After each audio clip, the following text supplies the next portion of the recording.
Fancy remix to page 444.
Welcome once more, take 444, more psychedelic vinyl for you to peruse, and we're in the D's, and I'm going to start off with Bob Dylan, who people might not think of as a psychedelic artist. His music's, the backing tracks are not what you'd call psychedelic, but his lyrics definitely are, from about 64 onwards, 65, early 65.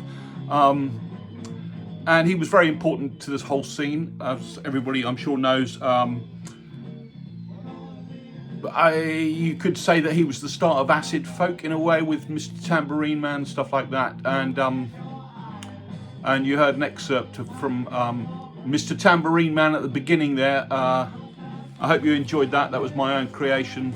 Hopefully get it out on vinyl one day. But I'm just going to flick through a few, and do let me know if you liked it. I'm going to flick through a few of his albums, just because I've got all of his stuff up until the mid '80s, and then very sporadically but I've got a nice couple of. This is his first album. This is an original stereo version, and I also have a mono as well. But I'm just going to flick through these because everybody knows them. Freewheeling, which was very influential with the Beatles. Times Are Changing, Another Side. Then we've got Greatest Hits. Then I've got my 80s copy of Subterranean Homesick Blues, bringing it all back home. In other words, this is an original mono of Highway 61. And the fantastic Blonde on Blonde. Almost forgot what it was then. Yeah, so then we've got John Wesley Harding, which is one of my favourites. Another greatest hits that came out at the time. Volume hits, greatest hits 3. Then Nashville Skyline. We've got the Basement Tapes. This is a couple of bootlegs. Bob Dylan Volume 2. Little White Wonder, it's called. This is a very early 1970s, I should imagine, Royal Albert Hall. Then we've got I've got all the bootleg series I have on CD mostly, but I've got the first 1 to 3 on vinyl. I've also got Biograph somewhere, but I couldn't locate that. Don't know why. And then another bootleg that came out on Swinging Pig, which is a great label that came out in the 80s and 90s. If you ever see any Swinging Pig records, always pick them up. This is on white vinyl. Yeah, so this is the Royal Albert Hall in '66. Fab's in attendance on that one. That's all for Bob. He's been done to death, I'm sure, by millions of other people, and everybody knows his stuff, but just showing you a few bits. Playing in the background at the moment is Blindness. They are a band from California. It's quite a lot of organ in it, a bit more guitar than the Doors, but it's very Doorsy. Came out on the Studio label. Mine is a bootleg of that label. The label is exactly the same as the original. It's just a cover that shows that's brand new and shows nowhere. In other words, it's a bootleg. But it's good late '60s psych or late '60s rock. It probably wouldn't be known as psychedelic a few years ago, but everything is produced after about '66 is now called psych. If it was very slightly underground, but yeah, it's a good record. Doesn't get a huge amount of love, but the original's now a couple $100, I think. But yeah, worth picking up if you can. Next up is a band who released 3 albums on United Artists, and this is the Damnation of Adam Blessing. That's the United Artists label. Quite a nice label, I think. Quite a nice design on that one. Yeah, so this is their first album, The Damnation of Adam Blessing. Adam Blessing was the singer, although that wasn't his real name. But yeah, definitely worth checking out this band. They did 3 albums. I only have the first 2. They kind of where were they from? They were from Ohio, and I think the songwriting probably lets it down, because he's a decent vocalist and they produce some good stuff. on this album they do a cover of Last Train to Clarksville, which is quite funky and is quite interesting to hear. And the rest of the album's good. It's kind of this. It's kind of middle of the road psych, if that makes any sense. It's sort of there's some sort of chugging going on, Creedence Clearwater Revival type chugging is, and they don't quite hit it, but they get pretty close. This is the second album, and probably my favourite of the two that I have. That's the inside cover, and it's a pretty cool inside gatefold. That's the back. United Artists label, slightly different, that one.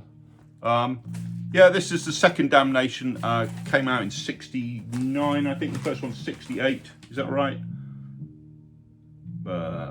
Can't see, I think it came out in 69, the first one came out in 68. They came from Ohio, they opened a lot for the James Gang and people like that who were playing around. And Dave Blindness, who I showed a moment ago, they used to open a lot for bands in San Francisco around 1970. Sly and the Family Stone, that sort of thing.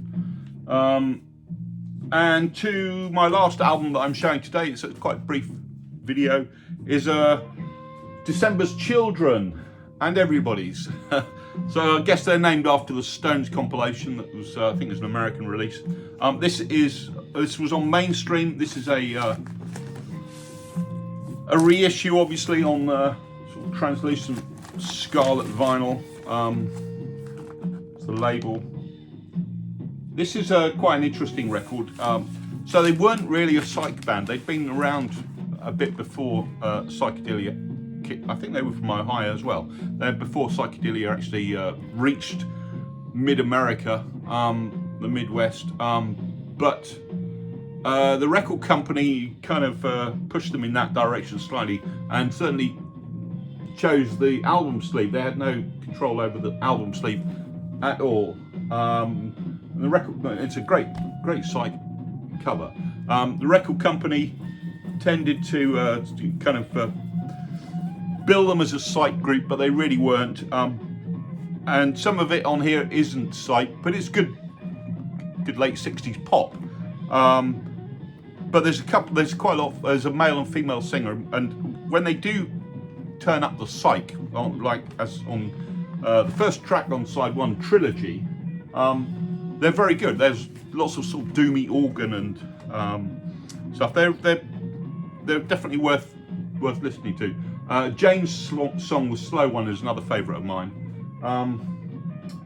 They were really kind of a middle of the road pop band, but they do have some psych elements to them, and as they were on Mainstream, it's definitely worth checking out. December's Children.